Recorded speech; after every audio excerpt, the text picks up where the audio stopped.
Hey guys, my name is Wildcard. Now, there has been a lot of media talks about firing Eddie Jones as the head coach of England in 2021 following the lackluster performance in the Six Nations. And so there was a lot of questions being asked, and I thought, why not jump on the bandwagon and see what is exactly going on in the England team at the moment, and why did they lose pretty much all of their games except against France? What is exactly the issue? Is kicking actually an issue for England, or is there something else that England needs to be addressed? So I've had a look at all the stats, had a compare to some of the England's previous games that they've played well in, and had a look at kicking in particular and how that affects the game, and had a look at England's attacking pattern. And I've concluded that there are two major issues with England gameplay at the moment. One, which is the biggest one I think everybody can see, is England's discipline on the field. England has given away so many penalties at critical times throughout the entire Six Nations campaign, which have very largely cost them their chances of winning the Six Nations Championship. And the second thing I also looked at is England's attacking patterns. England's attacking patterns, whilst England do have a lot of good attacking players that they can utilize, England largely resorts to a very stale crash ball, one pass, run and get tackled, one pass, one run, get tackled play style, which typically ends up being very predictable. And that predictability a lot of times ends up with England giving away a turnover. So so when England do run the ball and shift the ball to the backs, England's backline is actually extremely potent with Johnny May, Watson on the wings. Actually, they are actually really, really good at utilizing space when given to them. But a lot of the England players are just one pass to the forward, crash ball, another pass, crash ball, one pass, crash ball, and then eventually the ball gets turned over. And it's just, something that I think England definitely can have the skills and talent to do, but they, for whatever reason, did not utilize throughout the Six Nations as much as they should have. When they did utilize it in games such as when they played against France in the last 10 minutes, even the last 10 minutes against Ireland, where they tried to catch up against Ireland, and against France, where they tried to, beat France in the last minute to get the last try in, the England actually shifted really well. They gained a lot of territory when they ran the ball. They put a lot of pressure on the French defense. They forced penalties out of the French, and overall was really, really nice, smooth play. And which did result in England victory over France. But in other games, when they were playing against Wales, in their earlier games against Scotland, that pattern of play was very scarcely done. And most of the England play were pretty stale, pretty predictable, running with the ball, just crashing with the forwards. That's pretty much what my overall opinion of what's happening with England rugby is at the moment. Now let's have a look at some of the evidence that I've gathered for my for what I'm saying here. Now, first of all, I would like to talk about discipline. England, out of all their 4 games against Scotland, Wales, France, and Ireland, have given away more penalties than the opposition. Even the game against France, England has given away more penalties than France did, which resulted in a lot of points just given away via kicking, or opportunities for kicking. So as we can see here, England versus Scotland, penalties, rucks conceded, so England's given away a bit there. The main thing is the penalties. So Scotland only gave away 6 penalties, with only 2 kickable penalties. England gave away 15 in that one game. 15 penalties. That is a lot. Despite the fact that Scotland only scored 6 points, they actually had 4 kicks at the goal and they missed 2. So there could have been 12 points given away to Scotland if Scotland had converted their kicking percentage higher. So that is against Scotland. Next game we're looking at England against Wales. So Wales is the black, England is the gold. As we can see, pretty even overall. And then when it comes to penalties, again, England is the gold, representing the gold here. 14 penalties given, a 9 from Wales. Wales is the black, England's gold. And as you can see, Wales were, I think Wales had, Wales were given 5 kicks or 4 kicks. Yeah, Wales were given 4 kicks and they landed all 4. England actually had 5 kicking opportunities and they missed 1. So Wales is not really like, so in terms of points given, so like in giving away penalties in kickable positions, both teams are in a similar position where they're both giving away a lot of penalties in kickable positions. Not good from either team. But England has conceded penalties in critical situations where, especially towards the last 15 minutes, where they were losing. Basically they were not able to build pressure because they were giving away penalties during their own attacking phases. So that's the Wales game that really showed a glaring problem with England. Now the next game that we're looking at, England versus France. So England is the black one, France is the gold. The home team always comes first in these stats. So pretty similar in terms of stats here. Rucks conceded, again, England kind of like lost a few balls in the rucks. More pretty similar stats in here. And when we go to the penalties, again, double digits for England, single digit for France. 12 penalties to 8. That is almost a third more penalties than France. That is a third, not almost. That is a third more penalties over France. Despite the fact that England had more kickable penalties, so which led to England actually winning the game. But this is the game that England won, and England won with just by building pressure on over France in the last 10 minutes of the game, and not really because of the penalty count. And as you can see, France has been giving out penalties as well, and in fact, France has given more kickable penalties than England, which is one of the reasons, which is potentially the reason why France lost. But towards the end of the game, England really tried to build their phases, building pressure on France, just attacking rugby, trying to score a try, and eventually the French defense crumbled, and England were able to score that final game-winning try against France. But when it comes to penalty, England is guilty as charged. More penalties than their opposition, France. Now the next game, which is the last game against Ireland. Ireland's discipline really fell apart in the last 10 minutes, 15 minutes of the game. Again, due to England applying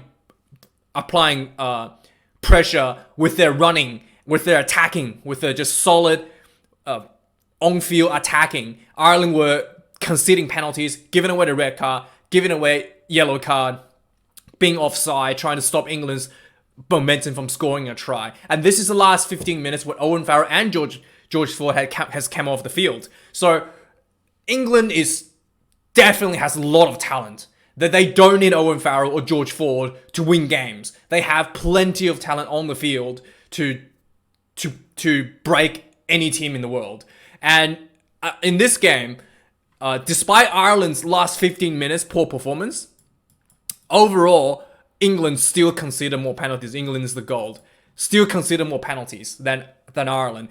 And in this game, what's way worse than the other game is that England has given Ireland so many penalties in kickable range that Ireland were able to get 18 penalty points from England's 14 penalties conceded. So this game really, really hurt England in terms of giving away penalties. And it's something that has been consistent across all of their games, that discipline is a big, big, big issue in the England team. Now, if you were to see what, so just to compare, just to give you a comparison to what it's a good England performance look like, I will show you the England stats against New Zealand in the World Cup 2019 semi-final. Okay. Maybe a bit hard to see. So this is the semi-final game, England against New Zealand, where England won 19-7. This is considered one of the best performances from Eddie Jones' players, and this is considered, pretty much the pinnacle of England rugby under Eddie Jones. And you can see that the penalty count given out was 6. England given out only 6 penalties, and New Zealand were in double digits in terms of penalty count. So England's discipline in this game against New Zealand was almost perfect. And none of the penalties were given in positions where New Zealand were able to kick a goal. So New Zealand had 0 penalty kick opportunities in this game. They had a try against England, and they were just snuffed out in any other opportunities to score points. So that is a very clean performance by England, and that is something that England's definitely needs to improve on if they wanted to be competitive in the next World Cup or be competitive next year's Six Nations. So that is the first point of why I think England rugby is falling apart. It's their discipline that really let them down throughout the Six Nations tournament. Now, the next thing that I want to talk about is England's attacking pattern. England's attacking pattern has been pretty stale in terms of a lot of their games. They take their attacks takes very little risk, and they just tend to crash the ball a lot. When they do take risks and they do run the ball, they spin the ball out wide and try to utilize the space for their big wingers, Johnny May, Watson.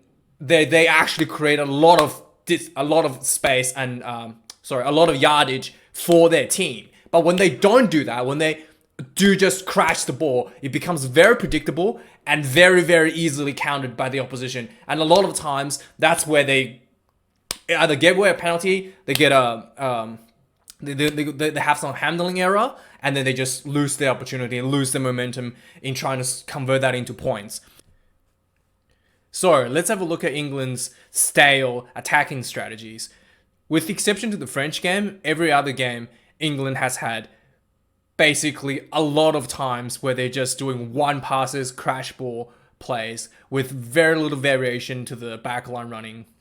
And when they do their backline running, England actually look really well. So let's have a look at some examples. So this is the first game against Scotland. This is just at the starting of the game. England had the ball. There was a line out. The ball came in, went to Ben Youngs. And let's see what happens. What happens next? So Ben Youngs passes his ball to Owen Farrell, and Farrell offloads the ball. Forwards crash ball. I think that's Vinopola crash ball. That's the first crash ball. Straight away, the second crash ball. This is Vinopola getting off the ground. Another crash ball for the forwards, which is Owen Farrell got the ball to another forward, crash down. I think this might be. I'm not sure who this is, but there's another crash ball for England. Second phase. Third phase, another crash ball. Third phase, Ben Young saw a gap, so he picked up the ball and he ran through the gap. So there was no passing, just Ben Young, pick and go, gain about 5 meters, which was pretty nice for him. And after Ben Young's been taken out, I think this is Tom. Anyway, another England forward pick and go again because Ben Youngs is on the ground, no halfback. Another pick and go. So that's basically 4 phases where England has just done basic pass and go kind of play. So there's like none of the backline would involve Johnny May. Watson hasn't been given any space, even seen the ball for 4 phases with this close to the try line, 20 meters, 20 yards out from the try line, just around 20 yards out from the try line. And then the ball comes out again, England drops the ball, and Scotland took over the ball. So in a pretty good attacking position from a line out, just outside of the Scottish 22, England pretty much made 4 phases of just forwards. Had forwards running for 4 phases, basically. That's very predictable and a predictable outcome for England where they lost the ball. A lot of the times, this is what happened in England's attack. Now, let's have a look at another game. England versus the second game, England versus Wales. Okay. So again, Alania coming in, England set up for a maul. England's maul are actually pretty good. I think they should probably utilize it a little bit more to try to get a penalty, especially when they're really close to the try line. Can potentially just go for a more try. They haven't done the fact that England's maul has been really, really good and they haven't scored a single try out of it. It's a little bit. I think it's a little bit of a strategic mistake. Just that alone. Like every time they do one of these mauls, they tend to go forward 10 meters, 5-10 meters quite easily from the looks of things. England has a maul against Wales inside the Wales half. And let's see what happens. Straight away, a crash ball in the middle. I think this is Owen. They're pretty close to the try line. This is the first receiver, which is Owen Farrell. So Owen Farrell got the ball and he runs straight in. He didn't. Johnny Mays here. Who is this guy? I'm not sure. But the outside center and Johnny May are here to support Owen Farrell. He didn't pass the ball to either one of them. He probably should have made a play to. I'm guessing there was probably like an insider run this way for Johnny May. Farrell probably was looking to offload to Johnny May to run into the angle like this, but he got caught. Anyway, next ball, George Forward. Again, one pass to George Forward. He runs in, didn't utilize any of his forwards, didn't utilize any of the potential backs that could have been sweeping around. George Forward runs in, gets tackled, another face down with pretty much nothing, no one was running a line or anything. Just one pass, get tackled. And then the next one, this one, it's a little bit hard to see, but this one is a short pass because George Ford is here, taken out. Owen Farrell is just getting up. So Owen Farrell was getting up, so they had to give time for him to get reset. So both of their playmakers were taken out in the first two phases of the ball, basically. And this is, I think, Billy Vinapola basically took a short run here. So that's another one pass crash ball. And then I think this is... this is back to George Ford again. Okay, so the next one is Sinclair. Took another run. Another one off pass. This is Ben Jans. Another one off pass to Sinclair. Another crash ball. So that's 1, 2... So we had Farrell, Ford, I think Vinapola, and then Sinclair. That's 4 crash balls. Just one pass crash balls when you are 10 yards from line. And at this point, England has advantage. I'm pretty sure if we go back one, it doesn't show. But at this point, England has an advantage. So they could technically take a risk and still get the ball back. And then they just still did crash balls. And then, luckily for England, luckily for England, they basically did 2 passes here. They had the pass to, I think, Vinapola, the tight head Vinapola, the older Vinapola, and he did a pass to Watson. So technically, you can see Watson's run out of space. He has nowhere to go, and there's 2 defenders on him. But luckily for England, Watson was strong and powerful enough to break through this Welsh defense and actually run over these 2 Welsh defenders and score a try here. But again, pretty bad play from England, having an advantage at this point, and just literally used up all the space Watson's to work with. And they scored purely because of Watson's individual athleticism and skills. And if this defender was, not saying that he's bad, I think this is, I can't say who it is, but I'm not saying he's bad, but, if this tackle could easily be made, and Watson could have been just tackled right here at 5 meter line. He may have just been put himself in a slightly awkward position where Watson was running against his drift, and he's not able to turn himself around and make a tackle on Watson. So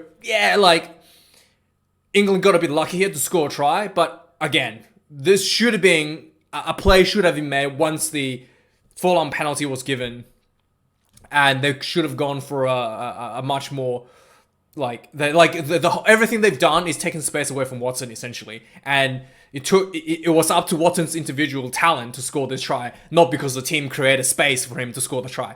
That's the problem with the English attack in this particular case. Now let's have a look at the Irish game.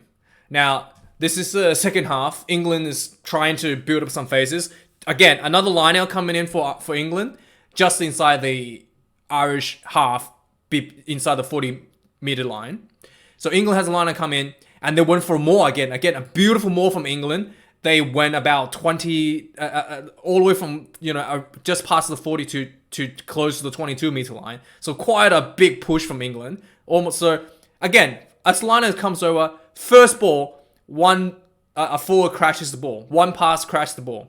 That's first crash. Again, once that's done, which the previous tackle was right here, so still getting off the ground. Again, one ball, crash ball. Another forward crash ball. Two crash balls. And again, three crash balls. The other tackle was just here. Three balls down, they're pretty much at the same spot. Okay, another crash ball. And you can see, they're getting close to the 15-meter line. You're running out of space for your wingers, right? Three crash balls. Another crash ball for Itoje. And then they finally decided, so that's 5 crash balls, right? They finally decided to, instead of going, they finally decided to spin it to the backs. So I think this is Watson, and I think Johnny May was out here, so there was a pass from here to Johnny May. And Johnny May gets tackled, and then that's the 6th ball, they finally decided to spin the ball to the backs. There was only 50, they only have 10 yards, 15 yards to work with 4 people clustered in this area, right? 4 backs clustered within 15 yards. You can tell me how much space they have. Johnny May gets tackled, and the ball comes back inside. Again, instead of spinning out back, because there's so many people clustered in this area, instead of spinning it out wide, where Owen Farrell and George Ford are literally just standing out here waiting to make a play, then with another crash ball, with one pass crash ball with a forward, and Ireland turns over the ball at this point. So that's the end of that play. You just, when you're watching this on TV, it's almost like it looked like England doesn't know what they're doing. And that is pretty much a lot of the England's attacking pattern. When they do have a proper attack, when they do string together attack with depth, spreading the ball out wide with space given to Johnny May and Watson, they are very, very potent at gaining, breaking defense, gaining distance, and scoring tries. And in the French game, that's what England actually did a lot better than in the other 3 games they played.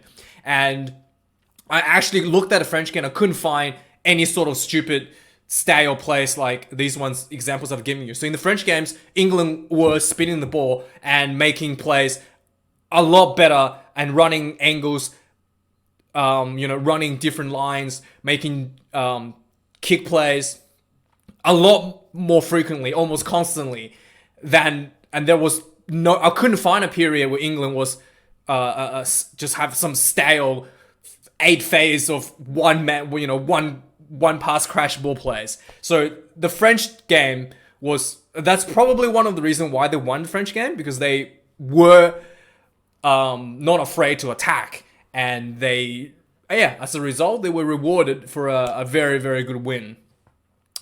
And the last thing I want to talk about is the discussion about kicking. So there has been a lot of talks about England's kicking game, kicking away too much, kicking away possession, and that's the reason they lost.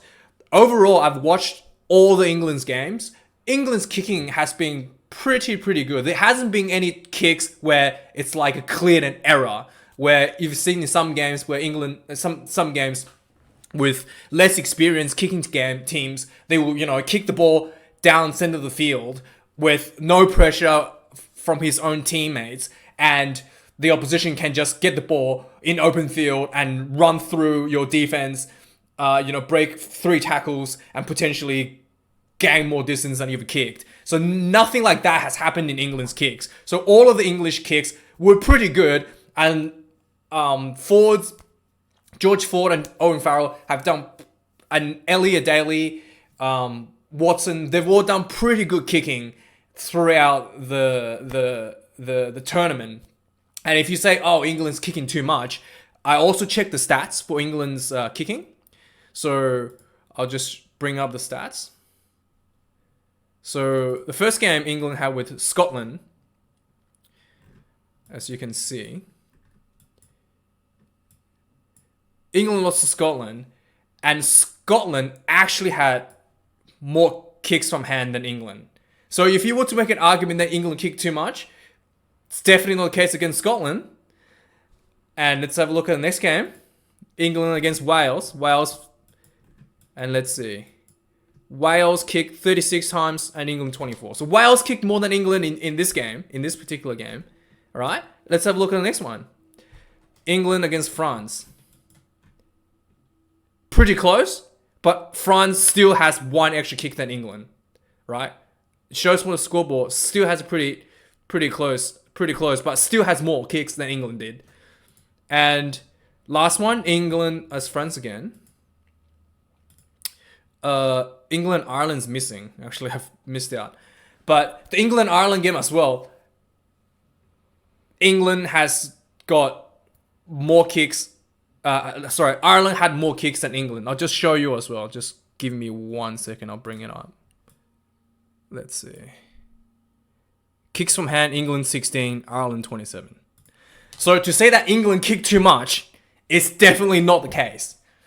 And as far as the stats are shown, this stats is actually not just in Six Nations. This is also the stats in Super Rugby. The team that kicks the most actually has better results than teams don't kick. So if there is an argument to be made, it's the opposite. England didn't kick enough. They should have kicked more based on stats to win the game. The game that they beat France, they had the closest stats with France, right? There were one kick behind France and they just beat France by a hairline. Whereas all the other games they played, they have been outkicked by the opposition, essentially. By a big margin as well. So, and if you don't believe me, that kicking is not really the issue that England lost. The game England beat New Zealand in the Rugby World Cup 2019, England outkicked New Zealand. So as far as stats are concerned, the more kick you do in game from hand is, statistically speaking, you're more likely to win the game. Has a correlation to you winning the game. So if there is an argument for kicking, it's the opposite of what the media and the critics are saying, that England's kicking game are kicking the possessions away and that's costing them the game. It's actually the opposite from just based on stats. And it's just not true that England's kicking too much, because every team they've played have kicked from ball from hand more than England.